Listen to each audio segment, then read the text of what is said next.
Welcome to a special edition of Emergency Geopolitiks. We're gonna pour a cup of coffee and gonna have coffee with yours truly, Dragon. Encouraging all to work out, train, exercise. Gotta salute the firefighters, the butchers, the bakers, the nurses, the doctors, the plumbers, the electricians, the welders, the daycare workers changing diapers, the truckers, the welders, the those crane operators on those beautiful cranes, and of course all those involved in the production distribution of food. Was a bit moody earlier, but stretched a bit, splashed my face, and got some email work to do. And I'm going to take a bath today because I'm sore, so that's going to be on the plus side. And here I am, grateful, thankful. I got to be commencing with gratitude, grateful, thankful that my rent's paid my rent, paid my electricity bill, paid my phone, paid my Netflix, and I got a little bit of dollars to get some sweets after my workout earlier. Gonna go later this afternoon to the mountain and back, and you know how we go to my second home, and we're gonna discuss a little bit of geopolitics. I'm gonna advise, of course, that to pay attention. If you're interested in geopolitics, you should pursue in this video, watching this video. Otherwise, it's perhaps best not to to watch it if you're not interested in geopolitics. As you know that I have Asperger's, HFA, high functioning autism, ASD level 1, and thus geopolitics is my special interest. And I am myself not just an artist and athlete, but an independent geopolitical theoretical analyst, theorist, and philosopher and strategist. I develop strategies for the North American Collective, and of course, I gotta mention and say, because I do have proof. I have proof for what I'm going to say next, that I predicted the international conflagration that we're living today. I predicted it back in October 2019, consequently, with the creation of the General War Integrated All Body Training System. And so I just saw in the news that the United Arab Emirates has, since on May 1st, will no longer be a member of OPEC. So they decided to no longer be a member of OPEC. So to leave the Oil and Petroleum Exporting Countries Organization, a big organization of many oil petroleum exporting countries. And that is a very interesting development. It is a pretty important development as well, in consideration to what has been happening to the Strait of Hormuz and the locality, the geolocality, or the geographical position in the geolocality where a lot of the oil industrial complex production occurs in the Middle East, being in Saudi Arabia, United Arab Emirates, Iran of course as well, and Qatar. So I want to discuss the North American civilizational complex. So I've discussed it in the past.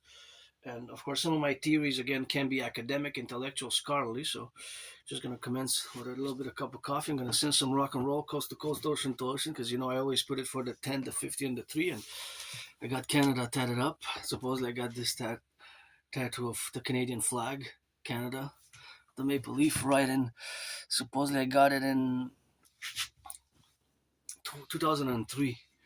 So it's been 23 years when I graduated high school. So cheers to the butchers, the bakers, the nurses, the electricians, the plumbers, the welders, the daycare workers changing diapers, the construction workers, and of course all the dock operators, coast to coast, ocean to ocean, and always for the 10, the 50, and the 3, always for the 10 provinces, 3 territories, and my brothers and sisters in the 50 states. I would have not voted for Granddaddy Trump. I would have not voted for Granddaddy Trump, and he made certainly some big mistakes, and I'm no fan or supporter of the MAGA movement whatsoever. It's just I'm a universal revolutionary centrist, but my universal revolutionary centrism is tied hand in hand with our common manifest destiny and the fact that we're part of the North American collective, being Canada, United States, and Mexico.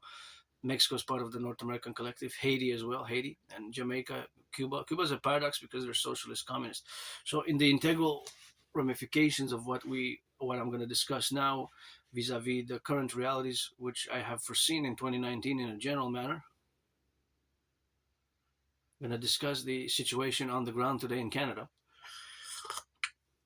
On the ground, and of course, coast to coast, ocean to ocean, of different varieties of my fellow citizens and all who come to join us and who have come to join us to become Canadians, because I'm a Canadian Quebecer Canadian, I speak that French language, and we basically became Canadians over time, and certainly over, especially in the 20th century and the formulation of the 21st century. But of course, my specialty is 20th century, Cold War, especially in terms of geopolitics. My expertise is mostly in the 20th century, the Cold War specifically, and the 21st century, because on the daily basis I've been already engaged for more than a few hours this morning in analyzing different news events from around the world, and especially, for example, Putin's declaration that the Western dominance is coming to an end, and the global South is claiming more prowess and m- more influence and such. And of course, that was the parallel goal to end Western hegemony and United States hegemony, which uh, since last year with China's military parade, they pretty much show that China is now a superpower. That China has is now a superpower. Some might contend dispute to put China as a superpower, but of course, China is, in my opinion, now has become a superpower. However, we define and frame superpowers in terms of geopolitics. Well, that's economically, financially, militarily, and of course, in terms of 20th, 21st centuries, nuclear capabilities, especially the ability to deliver ICBM rockets, intercontinental ballistic missiles, in the military framework for deterrence or for other purposes. So today it is Tuesday. It is April 28th. So the I want to interject a little bit because it's relevant to geopolitics. That about 3 weeks ago, I was listening on the radio station. There was a discussion about Canadians having nostalgia. Many Canadians born between 1947, so that age group, those born between 1947 and 1996, that those Canadians have a are nostalgic about the past. Before 2015, they viewed the 80s and 90s and the Harper era. The Harper era was basically 2005 to 2015, about 10 years of the Harper. Stephen Harper was Prime Minister of Canada in between 2005 2015, and they view that era as having been better economically, financially, commercially, from an economic standpoint, and also they mentioned social culturally. But for me, as a part of the tiny minority of being an Aspie, because I have Asperger's, I have this neurological mental divergent condition, and I'm also part of the LGBTQ community. It's pretty much my social cultural. Is just I had trouble socializing, and I lost friends and jobs, just like many Aspies, because we're not that many in the world. People on the spectrum of autism. It's less than 1%. And so my social culture is pretty much rock and roll, sports and fitness, and dancing. Dancing being my special sport, and I guess wearing these rainbow socks in between. But besides that, due to my special interest, I pretty much have the special interest, aka obsessive interest of geopolitics, sports and fitness, and I, like many Aspies, tend to be above average in mathematics. Although I am no Claude Shannon, I'm far from being Claude Shannon. So, in the formulaics that we live today, that the relationship which we have to present as that the fact that many Canadians, according to this survey which was conducted, that many are nostalgia about the past, have a nostalgic, sentimental, maybe nostalgia. I feel that it was better. For me, it's not the case because when I look in the past, my past was worse and bad and worse, and it wasn't so good. And I really came here with nothing, I guess. And high school diploma I have, and I graduated high school and all that. But it's not.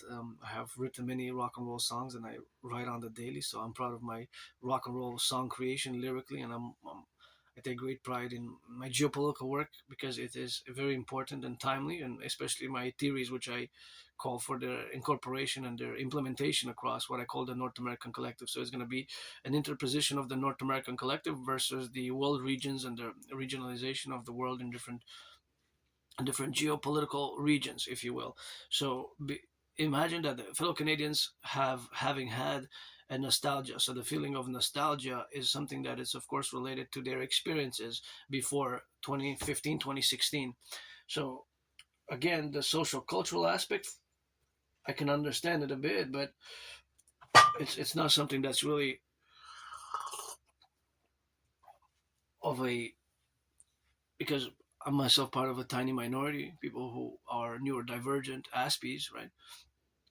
And also LGBTQ community is more common now in the past decade, but we're still about 6%, right? It's still people who are bisexual, gay, lesbians, pansexuals, or androgynous and gender neutral, or trans is still like about 6%, but Aspies were less. People who are Asperger's is the same as high functioning autism, and it's also known as autism spectrum disorder level 1 or high functioning autism, HFA. So in that counterbalancing of myself as an individual and my fellow Canadians, and the fact that I don't have nostalgia personally, because for me my life is always my best day is today. My best day is today. With the coffee, I'm gonna have some mac and cheese, and I'm gonna go to the mountain because I have ritual routines. I guess in the neurotypical language will be a discipline. But it's really, in reality, it is a in reality it is a not necessarily just a discipline, but it's a ritual routine where I repeat for many years now the same kind of ritual activities, and it's a ritual routine that Aspies have. So and part of it is being engaged in geopolitical analysis, theorizing, revision, and developing strategies 24/7. So that aspect, of course, of where we have now is, of course, the counterbalancing, of course, of these measures with the counterpositions of where we have to explicitly be engaged in all the dynamics of the North American collective vis-a-vis the world, is that the world order has really changed since in the past 6 years. And of course, you see the mass rearmament. So I'm going to I already discussed the North American collective civilizational complex, and it's important for me to do so because fundamentally I am a North American, right? As much as I can know ideologies and histories, and I always mention this, and that as much as we can know it, I know it from a North American perspective. So to fully understand the Chinese perspective, Taiwan perspective, Russian perspective, Ukrainian perspective, would have had to been on the ground, right, on the ground, and having lived there, more movement experience. But although I am a mystic, I believe in reincarnations. My reincarnations are pertinent to having been born a man, a woman, man, a woman, a man, and being 50-50 now. You got to read George Patton, Through a Glass Darkly, which is, of course, one of his poems where George Patton, the famous general of the Second World War, 20th century, that he believed in reincarnations as I do as well, but that is more of a spiritual mystic component. But it has some validity in terms of geopolitics. So we are a North American collective, civilizational complex, or civilizational complex of North America. So we're not totally divorced. This is important to retain from my philosophy. We're not totally divorced, but we are distinct from Western civilization. So we're not divorced from Western civilization, but we're distinct. And we became over decades, over years, over decades, over especially in the 20th century, especially after the Second World War, we became an emergent civilizational complex. As you can see, for example, I'll give you there's many examples. Here in Quebec, we made what I call the Great Linguistic Compromise, and we continue to do so successfully with some troubles here and there. But overall, there hasn't been an open conflict over the language, right? Because that's what pretty much is what we are as Quebecers. It is our French language, which we love, and we rock and roll with it like Celine Dion, And I guess, if like I say in French sometimes and jokingly, if they took Celine Dion, might as well take us also, become fused with the United States. But my way to fuse best via a mass public-private partnership. But in the relationship of where we exist, because if you think about it strategically, or in the realities of our common manifest destiny, which is plateauing the North American civilizational complex, although the North American civilizational complex is not only Canada, United States, also includes Mexico and Haiti, Jamaica, Dominican Republic, the islands as well of North America, because they're part of the North American collective, what I call the North American collective, or the North American civilizational collective. And in reality, Canada, where north of the United States is south. So you have kind of within this collective, you have also the north-south dynamic and the eastern-western dynamics, and somewhere in between. And so for example, for Canada, just the geography that we're surrounded by two oceans, Atlantic and the Pacific. Well, to the east, we have the Atlantic. To the west, we have the Pacific. So that Concordia, to the east, we have the Atlantic. To the west, we have the Pacific. That is integral to the geopolitical structure, which we have to adhere to just because of the realities of the geolocation, right? So because of our territory, fundamentally the land. So,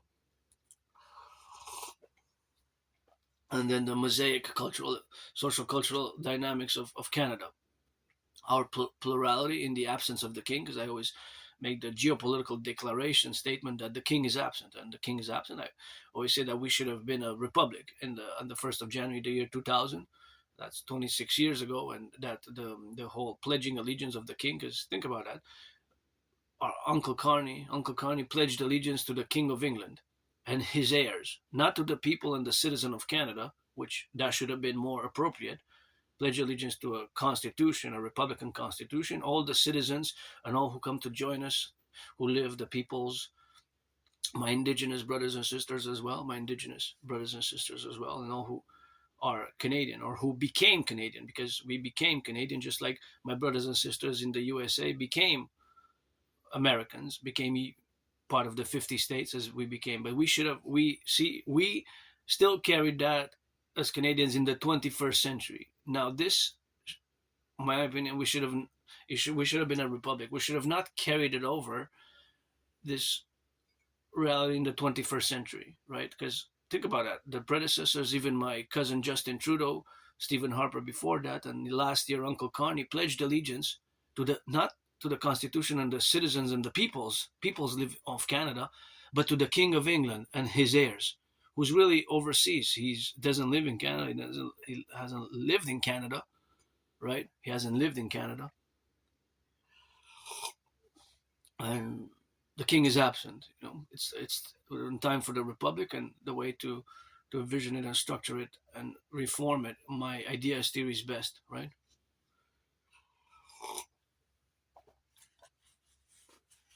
In parallel with others as well, but just imagine that we carried that in the 21st century. That gotta go. So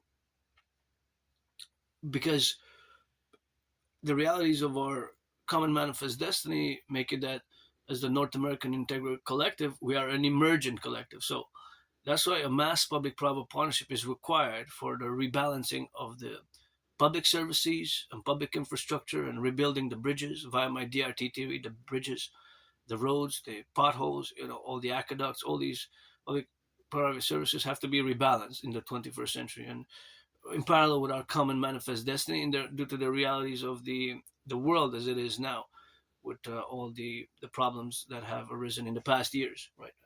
The problems that have arisen in the past years, and that is one of the motives, economic motives, that many Canadians, which is quite impressive, 2/3 is more than 66%, have are nostalgic about the past. Now, again, for me, my when I go back in the past, is living in a moldy place and having no bathtub. I'm glad I have a bathtub now, and losing friends, losing employments, and being depressed and suicidal. I almost ended my life. Almost ended my life. For about 2.5 years, I was depressed until 2017 when I crossed Canada coast to coast. Summer, I got the tickets. I'm auctioning them for $1 million, and I crossed Canada coast to coast, and that was, of course, when I started establishing a strong esprit de corps with my fellow Canadians, who I consider my family, my brothers and sisters in the 50 states, and all who come to join us, and all the North American Collective and beyond for world peace, because I can be a world citizen. But even saying that, because I haven't even left the island of Montreal. The Montreal Island is an island, so I have lived on the island of Montreal for many, many decades now, and it's just the fact that I haven't even left the island for 7 years, and we're surrounded by a big, big river, so I can't really say that I traveled in that way. But if you take a look at an expression of the North American Collective, I'm gonna say go Habs go with this one, but think about that.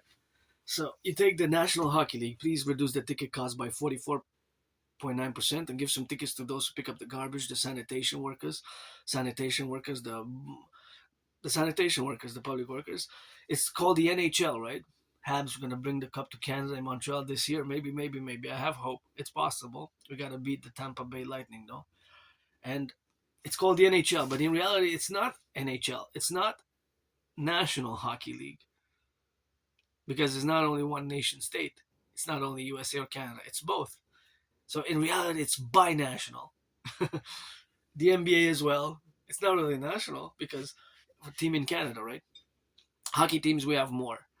Think about that, right? NFL and CFL are different because we have our own Canadian Football League with a little bit of different rules, but nonetheless, it's pretty similar then. So for me, social culturally would mostly be because I rock and roll, so and dancing, So, and sports, gridiron, hockey. After dancing is my favorite sport. So yeah, that's what I do. I love dancing. Dancing is my favorite sport. So that's pretty much where my sports are social culturally. Well, socially, my social life hasn't been too active, but it's gotten better over the years because I've finally accepted my autism. For years, I didn't want to accept it, and gotta give a shout out to my anonymous friend. If I make $1 million, I'm gonna give her half. Wish I could buy her a house. And I got the book called Appreciating Asperger's Syndrome and also Teaching Asperger's Students Social Skills Through Acting All Their World is a Stage. Teaching Asperger's Students Social Skills Through Acting All Their World is a Stage. Teaching I know it's a long title, but it's something that I recommend because there's many Aspies like myself in North America. So we have the Teaching Asperger's Students Social Skills Through Acting All Their World is a Stage. Teaching Asperger's students social skills through acting all their world is a stage. Teaching Asperger's students social skills through acting all their world is a stage. So that's a secondary book which I recommend to appreciating Asperger's syndrome. So this being kind of an emergency session, many ways because we are in an emergency and we are in a crisis. And I'm somebody who doesn't like violence. I don't like violence. That's why my strategies, if you get acquainted with my past videos, you see that they're formulaic and their philosophies are for defense, coast to coast, ocean to ocean, DDD, what I call SSSD principles for the Dragon Army, aka Imperial Integrated SSD Legion, security, service, surveillance, and defense. And Dancing Goddess Army for the environment, for environmental education and action, the Imperial Integrated Dance League to dance for the environment and for action. So that's the dream, basically, which is a mass public-private partnership. But first and foremost, is North American centric. As much as I can try to be a citizen of the world, and I've been a world peace advocate, I still am. But paradoxically, I predicted that due to unresolved conflicts from the 20th century, that they're gonna reemerge in the 21st century. And sometimes is like for me when I look back in my past is living in a moldy place on the island of Montreal in Montreal. I didn't even have a bathtub. It was like a prison cell. I guess I served my time to do certain interventions, such as I did in 2016. My intervention was security intervention, where I prevented a mass casualty event when I discovered Islamic State propaganda here in Montreal. I took it right away. It was in a freely distributed newspaper. I marched right away to the RCMP and I made a declaration. I wrote thesis. They wrote me back a letter, kind of being sending their gratitude and thankfulness as a citizen to me as a citizen that I did the basically it was anti-terrorism work and it was a failure of our intelligence. That article, Islamic State propaganda, should have never been published. And in 2016, we were at war with them back then. So I'm pretty sure, I'm convinced that I prevented a mass casualty event with that action that I did in 2016. What I technically philosophically call the independent citizen security intervention. Independent citizen security intervention. The independent citizen security intervention. And so, because if you look at the numbers as well in the past years, now I'm changing topics from security to economy, which they kind of interrelated. The fact that food bank usage has doubled in 7 years, not 40 years, 45 years, 50 years in Canada. Since 2019, food bank usage has doubled. And I gotta be grateful, thankful, because I'm a recipient of food security. I'm gonna actually have mac and cheese on a budget mac and cheese that was actually donated to me, to yours truly. I had a box donated of 12. So I'm gonna have mac and cheese before I go work out. Probably gonna go to my second home, the mountain. And so food security is important, especially housing as well, and it's construction workers that build them and all the other financial schemes that we do. Fundamentally, money is to buy, sell, and as much as we can reduce interest by implementing my DRT debt refusion theory as a strategy for the North American collective and beyond, as a geopolitical strategy, the debt refusion theory to create the universal exchange unit, U dot universal, E dot exchange UE, the universal exchange unit. And in parallel with the SSD principles, the security service and surveillance and defense and mass financing fitness and activities which will require mass public-private partnership. And so the fact that many Canadians are struggling, and I even applied for many jobs, but I haven't gotten a response. Every week I've been applying, every week. But I might get just a few hours tomorrow of some independent work. I'm hoping. If anyway, so I'm always open for, if you're 18 plus, friends with benefits, black, white, or rainbow, male, man or woman, woman or man, or black or white or rainbow, or if, you, if you're 18 plus, always friends with benefits is rock and roll with that. We can trade some massage therapy sessions, because to relieve some stress, we have to take care of the bodies. The body's a temple for pleasure and purpose. And now I just want to mention again that this is going to be a brief cup of coffee here, a brief discussion on geopolitics. That again, I don't have nostalgia. I mean, when I look back before 2017, it was a bad times and suicidal depression, living in a moldy place. So my life has gotten better, and I survived COVID 2020 right here. I got to thank my anonymous friend again for making some teas, hot teas with honey and medicaments. So she kind of helped my survival in many ways.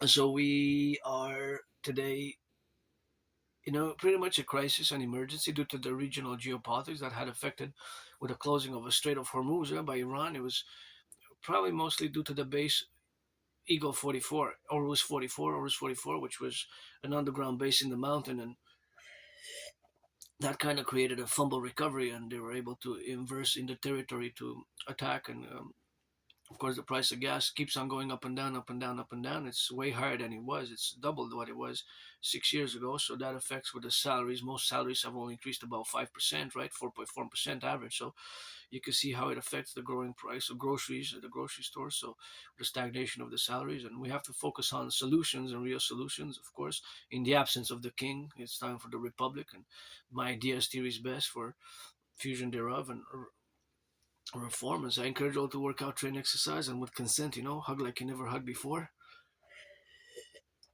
With consent, hug like you never hugged before. And for me, it's rock and roll for the firefighters, butchers, bakers, nurses, doctors, electricians, the plumbers, those daycare workers changing diapers, for the truckers carrying the bacon, the cheese now, for the construction workers, the plumbers, the electricians, and all those involved in the production, distribution of food, the teachers, the cooks in the high schools, who cook those lunches. Got to formulate for